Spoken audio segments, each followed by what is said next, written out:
আসসালামু আলাইকুম।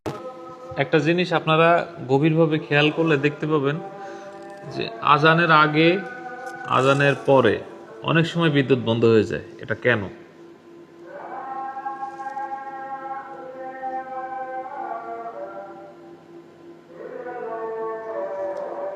তো এখন বাজে হচ্ছে 4টা 29। ফজরের আজান এইমাত্র শেষ হইল। আমার এখানে সারা রাত তো লোডশেডিং চলছে। তো একটা ফিডার আমি 3টা 30-এর সময় বন্ধ করেছিলাম। সেই ফিডারটা 1 ঘন্টা লোডশেডিং থাকবে। 1 ঘন্টা পরে এখন 4টা 30 বাজে, সুতরাং সেই ফিডারটা এখন চালু করতে হবে।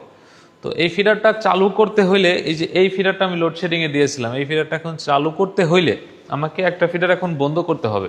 তো যেই ফিডারটা এখন বন্ধ করব, সেই ফিডারেও তো মানুষ নামাজ পড়ছে, কিংবা সেই ফিডারেও মানুষ আজান দিচ্ছে অনেক মসজিদে। এই যে এই ফিডারটা এখন বন্ধ করব।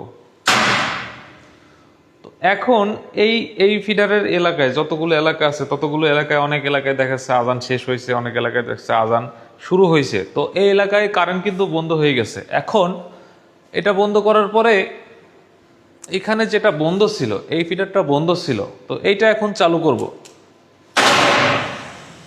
দেখা যাচ্ছে এই এলাকাতেও এখন আজানের সময় যেহেতু সব জায়গায় আজান হচ্ছে, যেটা বন্ধ করলাম ওই এলাকাতে এখন অসুবিধা হচ্ছে, বিদ্যুতের জন্য আজান দিতে, নামাজ পড়তে অসুবিধা হবে।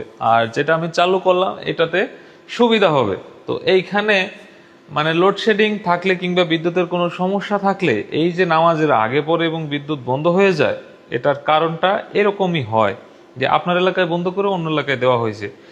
তো এখানে আমাদের দোষারোপ করে লাভ নাই। এটা বিদ্যুৎ নিয়ন্ত্রণ করতে হলে, কন্ট্রোল করতে হলে এরকম করতে হয়। আশা করি সবাই বুঝতে পারছেন যে নামাজের আগে এবং পরে আজানের সময় অনেক সময় বিদ্যুৎ চলে যায়, তার অনেকগুলো কারণের মধ্যে এটা একটা। ধন্যবাদ সবাইকে, সবাই ভালো থাকবেন। আসসালামু আলাইকুম।